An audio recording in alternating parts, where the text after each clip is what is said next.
I'm watching Jupiter's Legacy, man. That's almost done with it. Ah, okay. I fell asleep watching it last night, though, so I have to go back and figure out where the hell I fell asleep. Fell asleep because it was boring or just tired. Nah, man. I just like once my body gives out, Mm-hmm. I sit down. It's like, Mm-hmm. haha, bitch, and that's Oh, okay. I get it. Yeah, that happens that happens to me a lot, but I've got narcolepsy, so I got an excuse. oh. Now I Oh, just wear myself out all day, and then yeah. just It once I sit down, my body's like, you fucked up, bro, because we yeah. getting some rest. It happens, man. It's Tuesday though. Yeah, Good it's week. barely Tuesday. Welcome to the show. Today's episode is proudly sponsored by Grow Generation, where the pros go to grow. More on them in a bit. Yeah, Tuesday. It's like, I mean, I get it. Like, everyone likes to make jokes about the days of the weeks, but like for a while they just have been bleeding together. And it's like uh when my son finally started to get to go back in person a couple days a week to school, it finally started breaking up like the days once uh, again. So, oh man, and anyway, so Jupiter's Legacy, how you liking it? you know what? I'm very very into the story, and I've never read the books. Um, I enjoy it quite a bit. The storytelling is a little bit different than what we've seen from other superhero comics. And I think that's why I like it.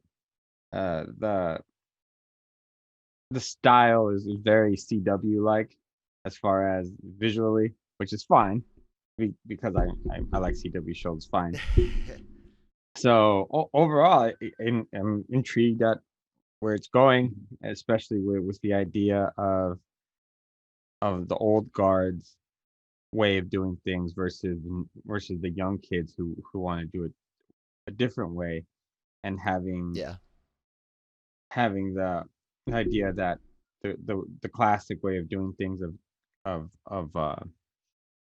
bringing in bad guys for justice Mhm.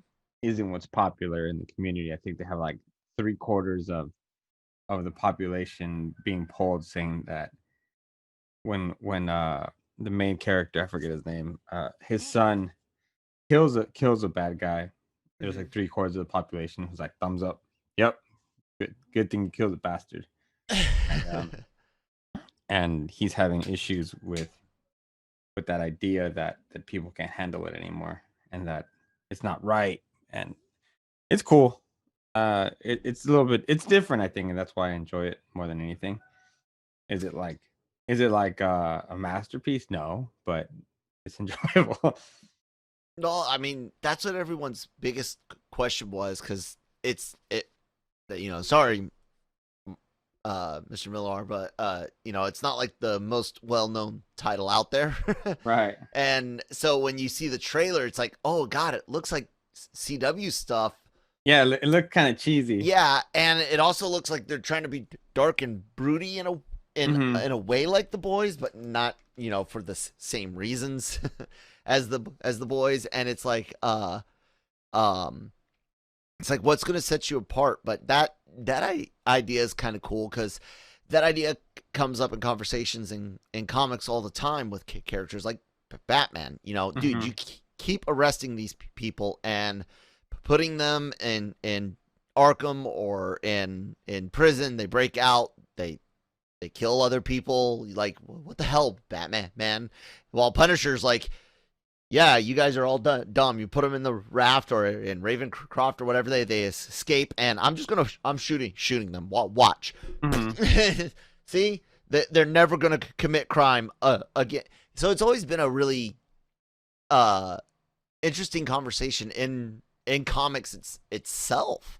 Yeah. Um, I I kind of now want to see it because of that reason alone. I don't think we've really explored that too much in live action. Like they touch on the idea that Superman doesn't like how brutal Batman is in BVS, but it's not a real like internal conflict of character of like, wow, like I could stop the crime for good if I do it this way, but what does that mean? Like, that's kind of cool, man. I'm just kind of surprised at how little publicity it had. Because when like the first trailer, the first images came out, it was like such a big deal for about 2 minutes, and then all of a sudden, like it was on Netflix, and it kind of surprised me. I was like, what? Oh wait, it's out already? Oh, I thought that there would be a little bit more of a push for it, given how popular those properties are sometimes. So I'm gonna ask you, how do you feel about the fact that you and I are in the minority? Oh my God. What happened between 2018 and yesterday? Like, I can even remember people last year, like when the title was released, making fun of the title, you know, and still ragging on the first movie, yet show Venom rendered in red all of a sudden. Sony, you're so good. We love you. We're so excited to see Carnage on screen. It's like it's you guys. Oh my God! I was like, how do you guys like? And then you know what was funny is I was very open about it, and so I posted the poster. The poster is very cool, by the way. Yes, the poster. We said that on our show. But I said, awesome poster. The movie's going to be trash. Yeah. And I was surprised at how many people were like, why is it going to be trash? Like, what, how are you able to judge this so early? To which I responded with a 15-point PowerPoint. No, I'm just kidding. 15-page PowerPoint. But I was like, you Venom won. And then I kind of explained, you can't set up Venom this way and completely ignore what Venom is actually supposed to be, and then think that adding Carnage is going to make it any better. Yeah. And based on the trailer, it looks like you're banking on your laughs more than your action. So what I was like, what do you want me to say? And also, giving Sony's track record, the amount of faith I could put in this is super low, and it's just I'm sorry, but it's not gonna work. And so so to see how many people are like excited about it, I was like, all right, maybe you guys have been inside too long. Yeah. Let's take a look at something here. Let me see if I can do this right without screwing everything up. I think it'll work like that. Yeah. Okay. So, we had some comments on the video, and then we also had some comments down in our comments section. No way this movie is better than Green Lantern. What do you think? Well, that's not saying much. Well, you're comparing the Green Lantern may be the worst or second worst DC movie ever made. Yeah, but I think at least that's got Ryan Reynolds. Yeah, you got that. Yeah, you know, at least the characters were correct, right? You know, the people, the actors and actresses that they chose for the roles, I thought were done very, very well. I mean, Mark Strong and Sinestro, I still want that. So, yeah, that wasn't bad. It was just terrible writing and a terrible editing and like when I first heard like they were gonna go to how's it pronounced, Oa or whatever when they were gonna go there, I was like, oh, so you guys are gonna like actually show the core. It's not just, you know, Hal gets a ring from an alien. Cool. Oh God, no, don't do. Stop. Race car. Well, what? No, I'm done. Hey, couldn't stand it. But Yeah, I think I would watch that now in its entirety before I watch that trailer again. Or just the first Venom movie. So yeah. Look, here's the thing. Well, no, let's continue with the comments because there's a comment that I was going to get to. So somebody says it might be better than Birds of Prey. I didn't see that. I didn't see Birds of Prey yet. I enjoyed Birds of Prey. Okay, it wasn't great, but it wasn't terrible either. Hell, I mean, but I did watch it on a wraparound screen, so it made it a lot more fun. And I get can't even do that. I don't think. I'll worry about deleting the spam thing later. No, stop. I thought I could hide it or. There we go. Little shop of more combi and Wise making breakfast to the tune of the. I'm confused a little bit, but okay. Yeah, it looks terrible. I'm so confused on the tone they're going for. None of the jokes landed. Now, this is what I wanted to get at. Somebody later on asks us like if we wanted like a rated R Venom. They said that they didn't want to see the movie or something like that because people are gonna make them hate it and trying to look for it, but yeah, they were like, you know, what do you want, this rated R thing? No, we don't need a rated R. Yeah, I didn't plan on watching the movie anyway since those R-rated R words kept whining about everything. Okay, the Venom is a character from the books designed to be a little bit more mature. Even in the comics, he was the darkest part often, unless it was like a Morbius episode, which is interesting because or not the comics, the cartoon. And I never really wanted an R-rated Venom. I was like, PG-13 is fine for Venom. You could do it. Like, yeah, you could go R, but if you go R, I want horror. And that's got to be well after he's been with Spidey. Spidey's rejected him. Like, you can't just do an R-rated Venom, especially without having gone Spidey first. But you could potentially do like a horror-esque film later. But Venom has a particular tone, and especially right after he first attaches to Eddie. Because Eddie's got a lot of negativity, and Venom's got, just got rejected. Oh yeah.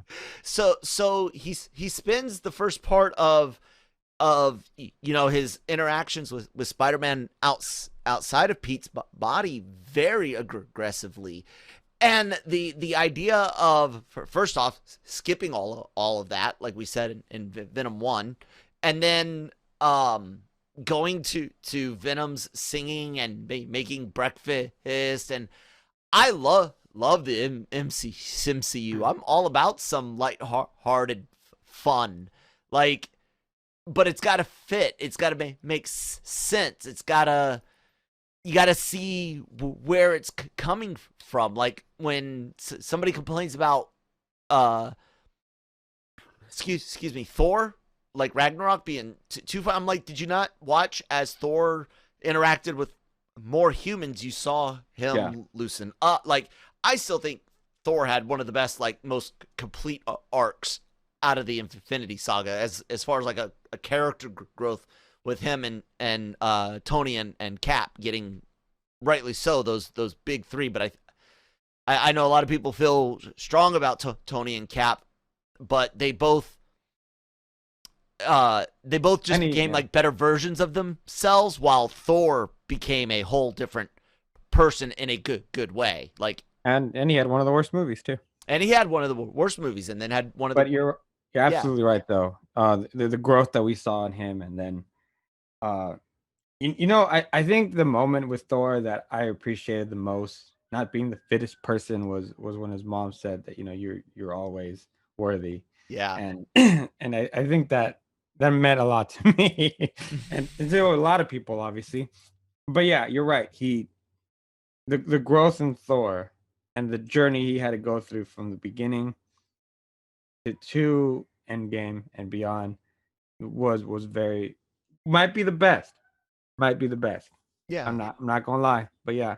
And we don't get any of that with the Venom movie that we got. We don't get any of that with doesn't look like we're going to get any type of growth with Let There Be Carnage either. And No. that's the real rub, guys. I mean, that's how we're able to look at it and go, in our opinion, this looks like trash. It's not even remnant, like we pointed out, funny at the end, the chocolate thing. That is straight comedy from the comics and the cartoon. We both enjoyed that scene. You could put that in you could take that exact scene line for line and put it into a better Venom movie, and I'd be still happy with that scene because that felt Venomish.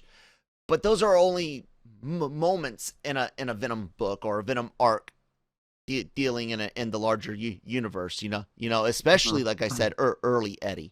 So, and then we're missing so much. We're missing so much story here, and it's not even like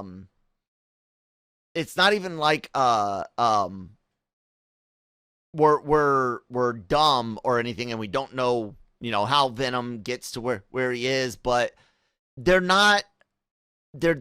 setting up personality traits that don't make sense, and it just, they're not explaining it, like, even in their own universe, you know what I'm saying? Like, they're not we're not getting why these characters are the way they are. I'm not feeling any type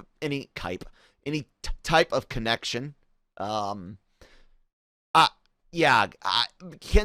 What are you guys in the comments to tell us what changed between Venom 1 and we all hate it, it's barely making money in America, to please Sony do dirty things to me with the lights off so I can get the Carnage. Well, what happened? Yeah, I still remember when they showed Woody Harrelson at the end of the first one. I was like, don't do it, don't say it, and he said, "There will be carnage." Oh, at least they got better hair on him this time around. And that's the other thing. Like, I know they're going to explain it in this film, but this whole idea that it seems like they're going to go with the idea that Carnage got here before others, which, again, continuity. I start thinking of things like people connected to Venom, and there's certain familial ties and certain symbiote breeding things that are birthing things that you know what I'm getting at? Like, it's like what are you doing, Sony? Fuck, guys. Do you not even realize, like, we saw that you teased about No Hero in New York, and then seeing us Spider gets smashed. I'm telling you guys, I feel like that is part of, they're gonna pick Raimi or Amazing, and I still have that feeling that you might see. And he might be able to go back and forth, but you might see Peter say, "I'm going to go be these guys' Spider-Man," you know, because they don't have an Avengers or something. So that's kind of interesting, that line in that trailer, and then the Spider smash.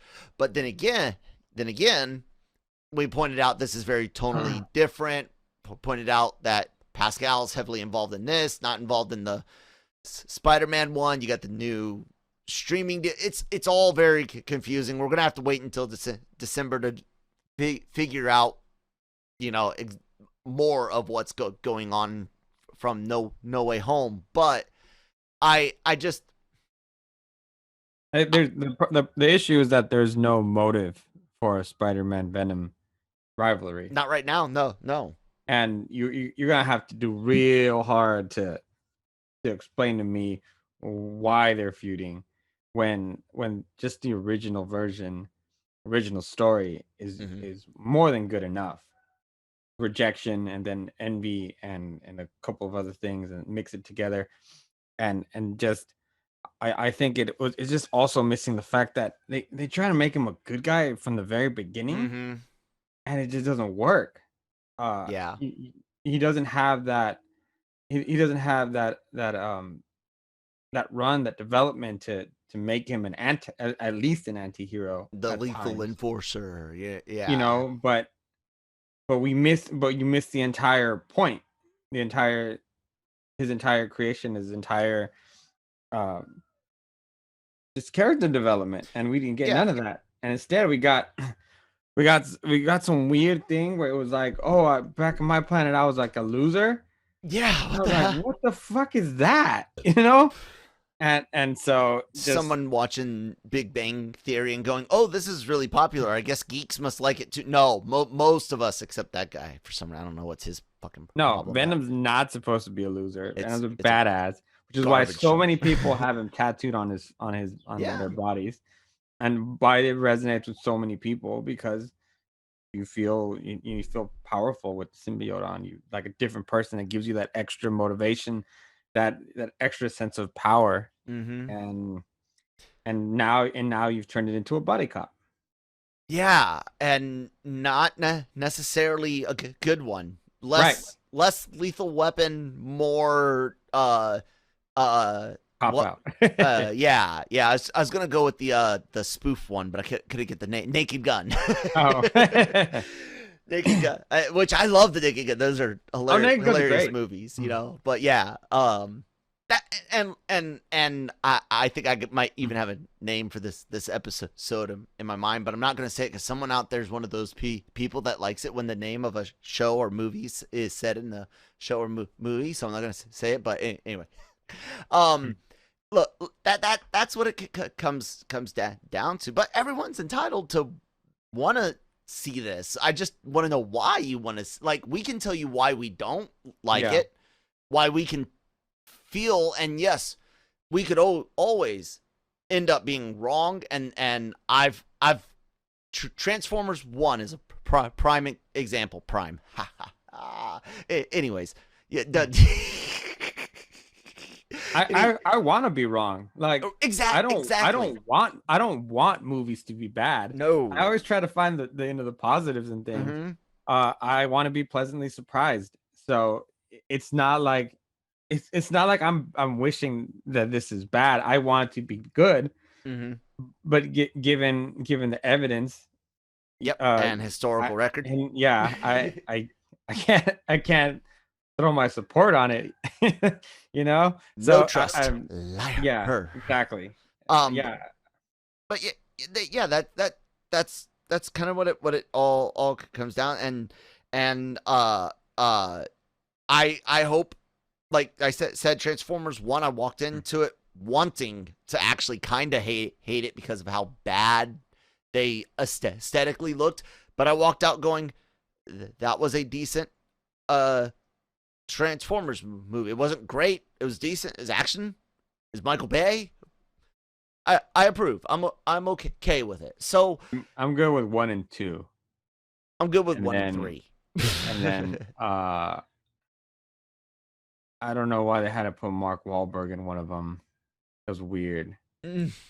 And then yeah, once as funny as not as a great of an actress Megan Fox is, Mm-hmm. her and Shia LaBeouf were good in those movies. Yeah, I didn't, like them. I didn't. Not great. They're good. Yeah. I like it. My wife can't stand her, and I whatever. But Fun to look at. So whatever. Why do you think she was great in Ninja Turtles? Not her acting. Yeah. Sure. No, I couldn't watch that for first movie, and I still seen the second one. But you know, it's you can it's what's that? All the best parts. I think it was like a Robot Chicken sketch, but I think it's like an even older idea of a sketch. But you know, cutting down a movie to all the best parts. I used to make a joke about when True Blood was really popular. I made a joke because I don't. I'm gonna get so much hate for this. I am not a big fan of the deep Southern accent. I'm just not. It grates on me. It is what it is, right? And so that show is not only got people doing, deep Southern accents, but some of them doing them really, really, really bad, which makes it even worse. And so I legitimately could not listen to the show enough to even watch it. How did we get to True Blood? Where did that come from? I don't know, but I was going to say something. I don't know. Let's hear from our sponsors real quick, and then we'll let Manny switch it up. Grow Generation, where the pros go to grow. Grow Generation is your one-stop shop for hydroponic grow supplies, product systems, and more. Grow Generation serves customers across the nation and carries a wide inventory of renowned cultivation brands. Go to www.growgeneration.com, where the pros go to grow. Yeah, I don't know. So sometimes that happens, and I get the like a random memory. It's like something you wanted to talk about earlier. Bring it up now, and I can't remember where it connected. Anyways, you wanted to switch things that's up. That's why we have our own talk show, because we can morning show. We can talk whatever we want. Exactly. So what'd you want to switch it up to, man? So let's talk about a good movie I saw, and it's from the 80s. Okay. And I don't know how you feel about it, but I thought it was okay. It wasn't phenomenal, but it was very well done because a lot of the stuff was practical. Mm-hmm. And I'm wondering how they got all those set pieces done. Full Metal Jacket. Okay. Never seen it. Really? And so over the weekend, my girlfriend and I sat and watched it. She had already watched it. She wanted me to watch it. But the cinematography in that film, there's some scenes that were done very, very well. No, it's Kubrick, man. And so, no, I just wanted to mention that. Yeah. I checked off one of those other classic films off my list. So Full Metal Jacket, for some of you that may not have an interest in war movies or have military family, it's kind of falling out of the general film culture. You know, the younger film culture isn't necessarily holding on to that one. Well, there's reasons for it, yeah. Yeah.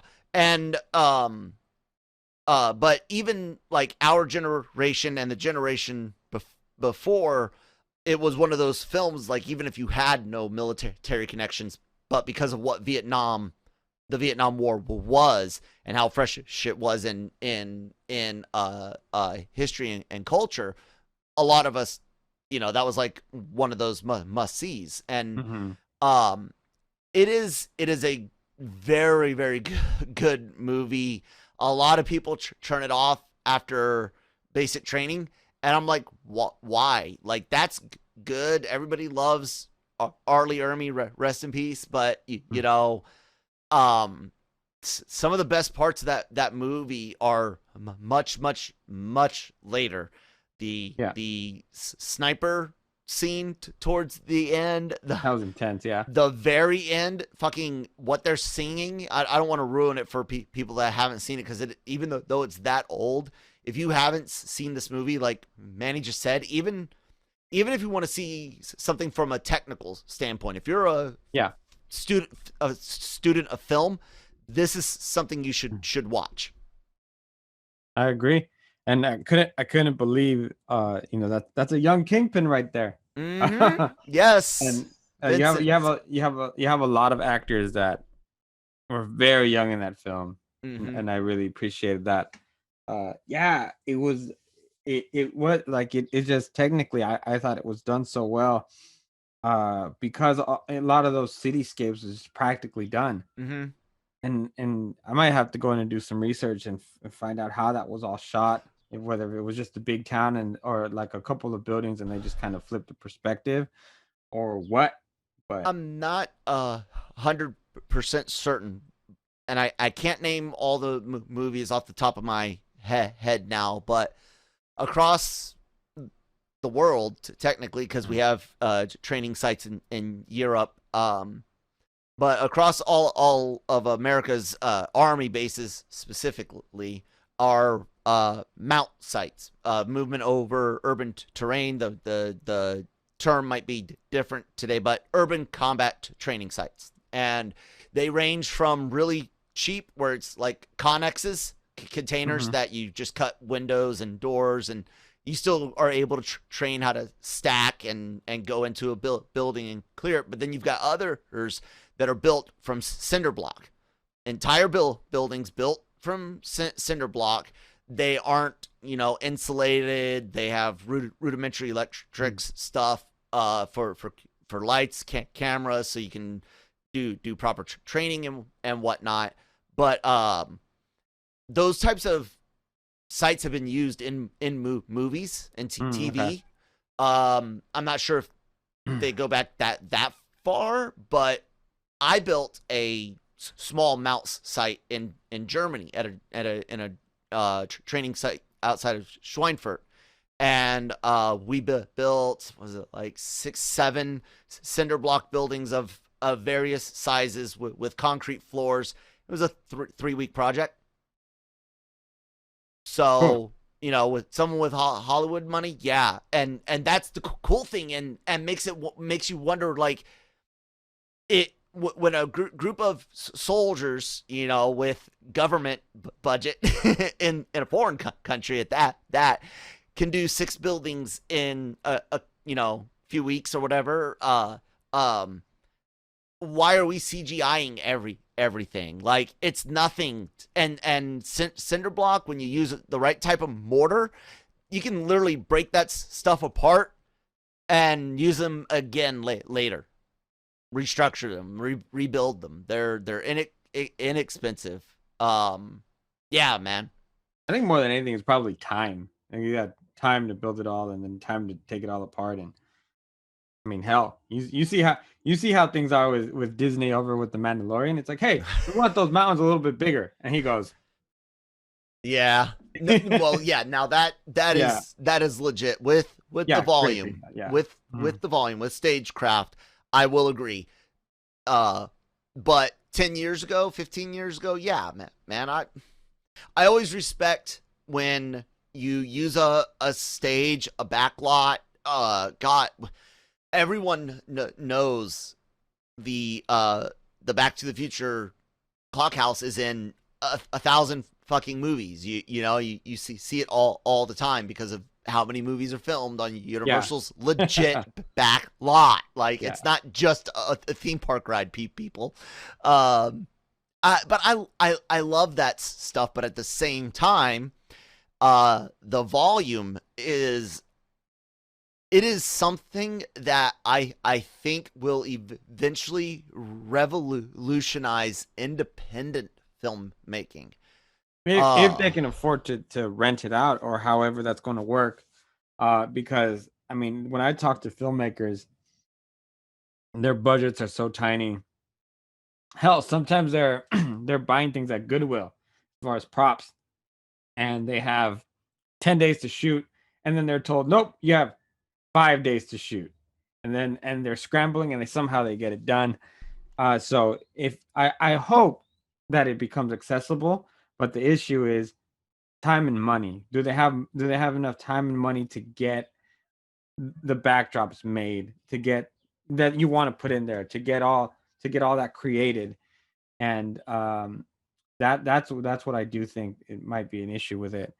Plus there's some filmmakers that have talked recently that they've shot on location because of what that place meant to them, that can never be replaced by anything virtual.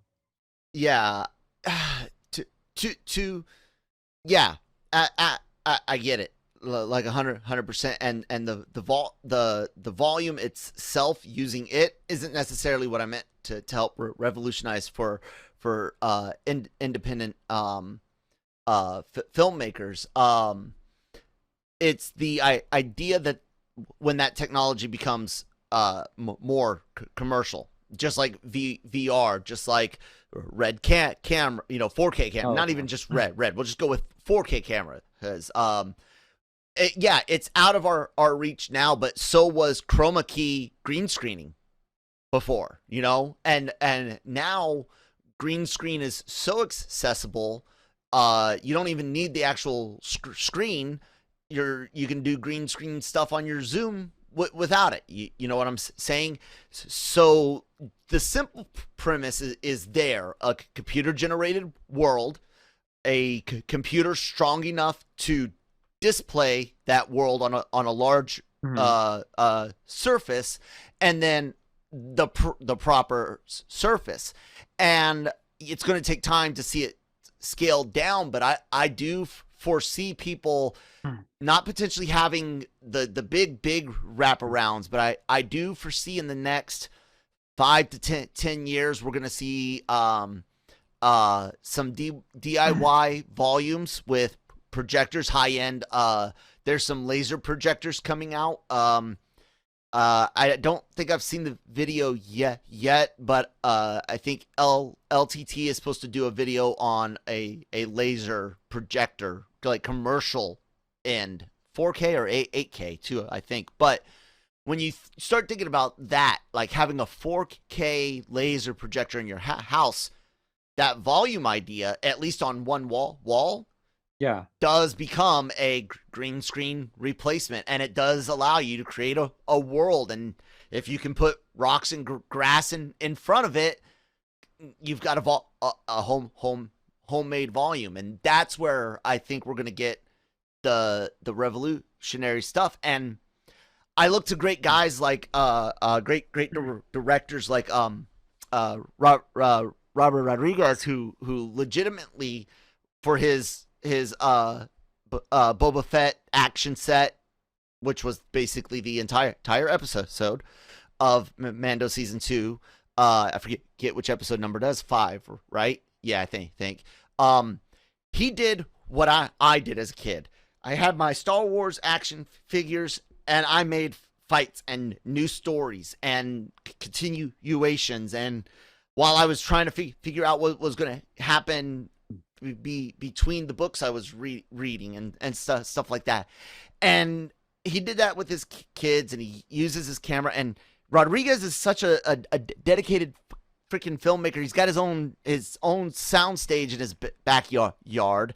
And yeah, not everyone's got that type of money, but he didn't always have that type of money. He made his first movie, similar ways like Kevin Smith. Shoestring budgets, going into debt, putting life on the line, Mm-hmm. And I'm not telling anyone to go out and do that, because the cool thing is technology is meaning that you can kind of skip some of that. Yeah, and speaking on that, this and what you just said, these directors, these filmmakers put their lives on the line a lot of times for these films. This is why I feel like independent films need to be judged a little bit more for their artistry and their message, the inspiration behind the work, the creativity, because of the fact that they don't have the Disney budget, the WB budget. They have whatever they can get their hands on at that moment, and it's not a lot of money. It's only a couple of days of shooting, and believe me, because I've talked to several of them, a lot of things go wrong. A lot of things go wrong that they're able to overcome to make a film. Sometimes it's even things as bad as like losing an entire scene or an entire section of their movie that they have to refigure out because they couldn't get an actor, they couldn't get a location, all of the above. Excuse me. So, just wanted to mention that, because a lot of times your average audience viewer will see an independent film and not really appreciate it for what it is, because it doesn't look like a WB film, or it doesn't look like a Disney film. It doesn't have that production level. They don't have that kind of money. So just a PSA, just enjoy it for the artistry, not for what you think it should be. Yeah. And I'll add on and kind of even maybe jab back in some ways at some of the elitists out there. Also, don't judge the independent person that goes for some sort of big look, that goes that's the film that they wanted to make. They pour their, they make a okay story, and then they pour their heart and money into the effects and stuff like that. And it's the whole great thing about film in general is legitimately got guys like an old blockbuster. If that section's not for you, there's another section for you. Yep. This is very true. I don't want to watch the video at all, but I want to show an example of scaled down technology. Do not judge me, people. I am very, very much regressing into a full blown 12-year-old American weeb. But that's okay. I am not into VTubers, but this is an interesting thing about the technology. Okay, VTubers are apparently these 2D like streamers. They used to use rigs like this to do it. Like the guy that originally started the first virtual anime characters that were doing like YouTube videos and ads and things like that had to use this rig. And nowadays, similar to great, it's gonna go through an ad, but when it gets through with that, similar to what I was talking about, how it's shrunk today. Now these people that do this are able to. I'm trying to search for a good shot. Let's see here. So this is what it might look like while they're doing their thing. They're able to do like Twitch streams, but it's literally using the same getup that we're using here. I was seeing if they actually showed a person's real setup or not. I know they did in one video, because it's literally just like our Zoom calls. They don't need that big rig anymore.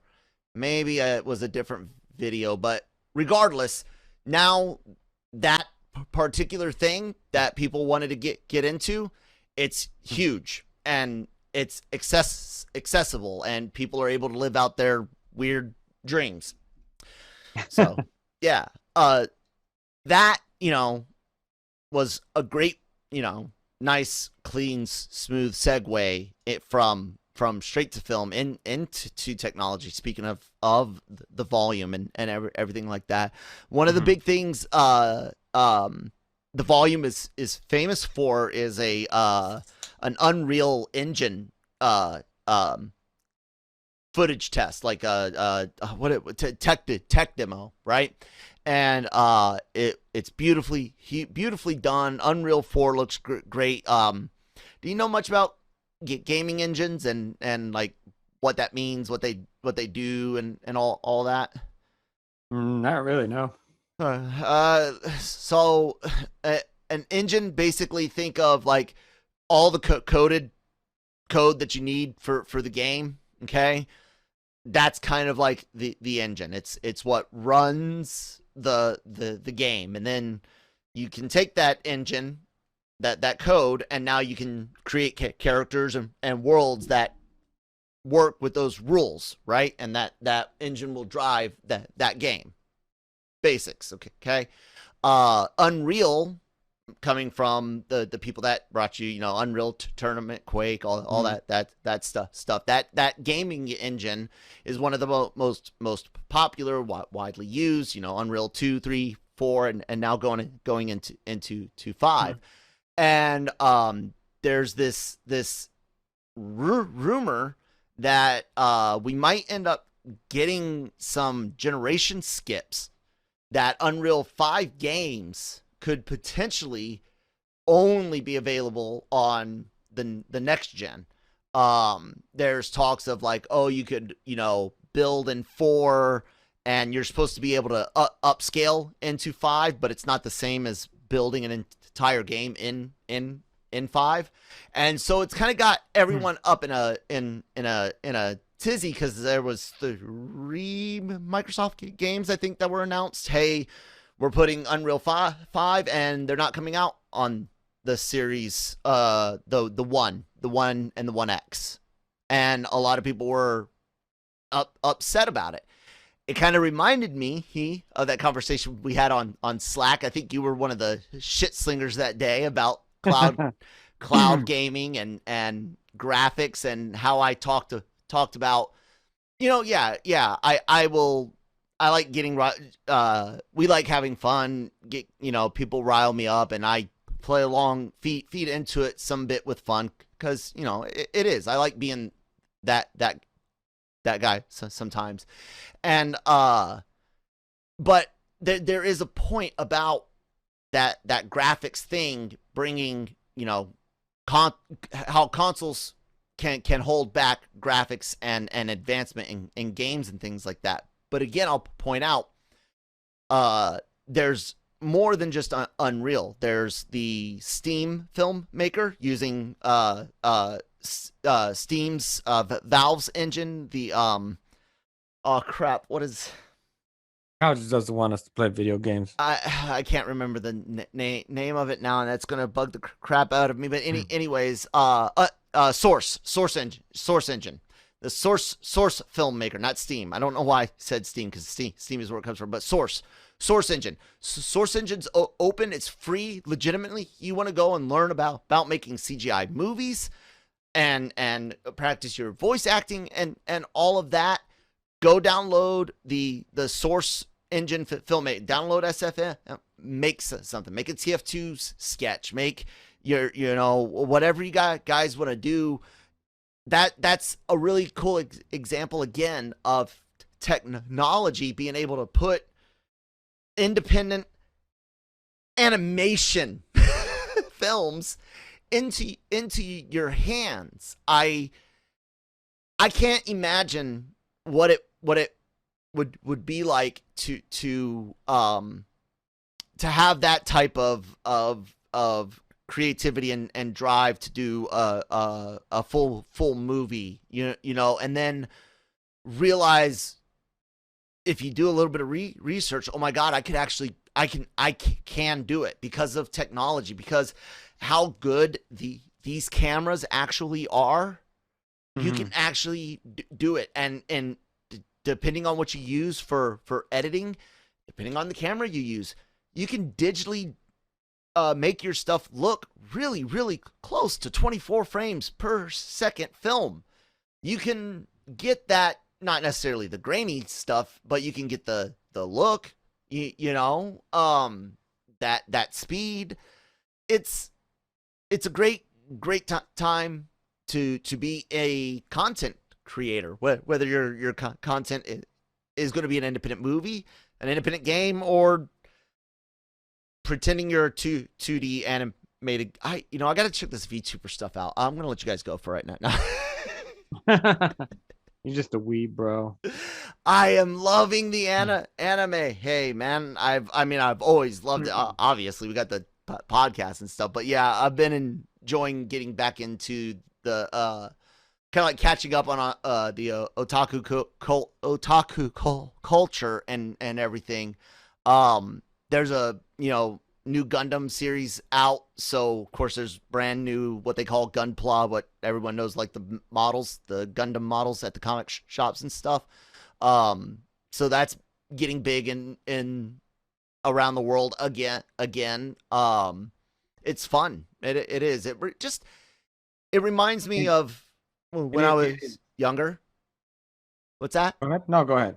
Oh, I was just saying it reminds me of when I was younger and discovering anime for the first time beyond just giant robots fighting, and learning that, there's these dramas, these comedies, there's these other action flicks with guys that scream and change hair colors, and it's been fun because there's so much I haven't seen. And my wife also loves this stuff and things that we are now getting to watch, shows that neither of us have seen. I've spent so many years catching her up on stuff that I've watched, and now it's fun to get to see new stuff. So yeah. But if you guys want to hear more about anime, you'll have to check out the Anime-Versal Reviews Podcast, which is available on Saturdays. You usually right now reviewing Dr. Stone. So, yeah. It makes me happy to see people excited, especially in America, about anime. Seriously, because my daughter's into it. She's what she said, Finding Neverland. The Promised Neverland. Promised Neverland. That's it. I don't know too much. How old is she? She's 10. Okay. Oh no, she's watched much worse. Oh yeah. That's why I said okay. Her maturity level is a lot different. No. I meant like okay, like in I would too. Yeah. No. In general. Yeah. Yeah. Demon Slayer. What else? But then again, her and my niece, they're also into K-pop and all that.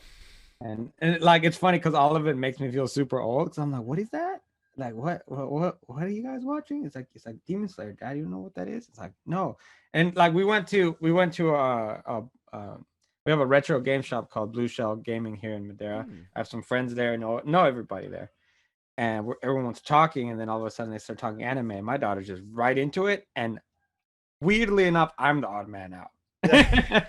That's hilarious. It's like, yeah, they're talking about characters, and I like this about the character and whatever and that, and development and the story, and I'm just like, oh, so this is how this feels. You know? That's exactly how it feels. Yeah, that's funny, man. I like that, but yeah, you know, as we wrap up, like Manny said, it's fun to watch someone get excited about it, guys. Anime goes back.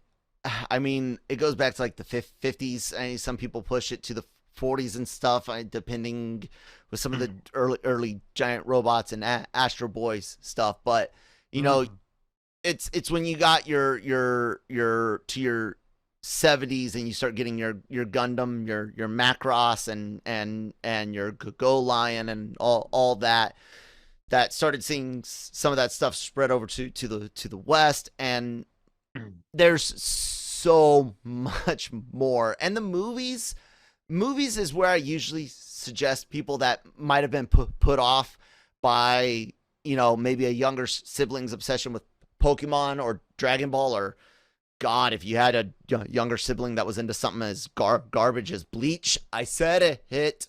I can see where that can put people off, and then I recommend movies to them instead, because those are regular. Dragon Ball Z put me off, bro. I was like sitting there, like, hey, I don't have that much time, but can you guys like do something? Can you like, fucking end the fight? Like you've been supercharging for 3 days. Like, yeah. Last time I checked, this was animation. We don't have to sit through this whole thing. Just tell me how long it's been. You know, like Attack on Titan, they're very big on like it's 60 meters tall, and then it's like, are you sure? Because in scale to the other guy, it doesn't look 60 meters. Yeah. While it's supposed to be how tall? It's like don't give me stats if then you're not gonna make it to scale. You know what I mean? And by the way, that's just, you know, Attack on Titan's great, but that's one thing that's I've always found odd is that they always are really big on giving you stats and then not making anything to scale. Oh man. And I hate like most people, I hate their new animation. Attack on Titan. Attack on Titan, yeah. Yeah. I've not switched over. Yeah, I'm not on the last season. But yeah, it's a common complaint. But the movies are a great place, and we've got some ideas, Manny. I got some ideas for you. The ideas are bad. The people over at Anime-Versal have been talking, and we want to help you connect with your daughter some more. So yeah, guys, keep tuned to LRMornings. Keep tuned to Anime-Versal, and keep your eyes on LRMonline.com for What's all left of LRM mornings. Before we transition, because let's face it, guys, it's really hard to get this out when we're not doing it live in the morning when YouTube is terrible at uploads. So the Daily Cup of Genre coming to you live on the 20th. But anyways, LRMonline.com, all your entertainment news, needs, and opinions. The fun things that we got coming up in store. Tech Tuesday is going to actually have a full produced segment. I told you guys about this game show idea with Christine putting together her first computer. We got Marvel Multiverse Mondays on what is it called now? When the Loki stuff starts, it'll be on Thursdays, but on Monday we're reviewing Spider-Man 1, and yes, it's trash. Anyways, it doesn't hold up. Maybe 2 will. 1 didn't. I watched it. Literally. Watched it yesterday or day before, whatever it was, and it doesn't hold up. I'm sorry, guys. It doesn't hold up. Anyways, check all that stuff out. Like, share, subscribe. We broke 4,000 subscribers. If you have not yet subscribed, please do hit that button below. And then, follow us at our little things on the bottom of the screen here on Instagram and Twitter. Manny, what you got going on this week, man?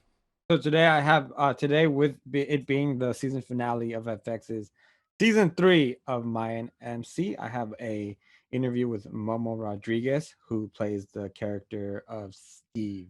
And if you've been watching the show, you know that's a good one, especially after it happened last week. So I had the privilege of interviewing him 5 minutes after I finished last week's episode, and man, I had to sit there for a few minutes and kind of catch myself. And then also starting on Thursday, thanks to the wonderful people at Walt Disney, we're gonna have a Cruella giveaway. What we're gonna end up doing is we're gonna pose a question on the morning show, and we'll pick some, and you need to put your answer on Twitter. Make sure to hashtag LRMornings and a tag at LRM exclusive. And from those people, we are going to randomly pick a winner, and we'll let you know right away, probably the next day. But the awesome thing is that it's just not on Thursday. We're going to have 10 different opportunities to win. Disney is going to go ahead with us, hook you up with a ticket to go see Cruella. And that's going to be done through Fandango codes and also maybe a poster. I don't know. And when are these 10 times going to be? Sometime throughout the next 2 weeks, whenever I feel like it, because I've been given the power, and when you give me the power, I do bad things. So there you go. It is what it is. 10 opportunities to win, 10 chances to see Cruella, which looks like it's going to be a lot of fun. Yeah. Make sure to tune in. That's going to be the first of many giveaways we're going to be doing. Shout out to Walt Disney and Fandango for hooking us up with that so that we can hook you up. And obviously we want to reward you guys for being awesome listeners, because you guys put up with a lot of bullshit that we'd say. I mean, sometimes we're right, like Sony, and sometimes we're wrong, like Kyle is. 35% of the time I just don't tell him. You're fired. Anyways, guys, fire me. And check check us out, guys. Follow us. Keep an eye out, and we're gonna come up with some good stuff for the giveaways, and there's gonna be a lot more to come. Thank you guys so much for listening today, and we'll talk to you tomorrow. Bye.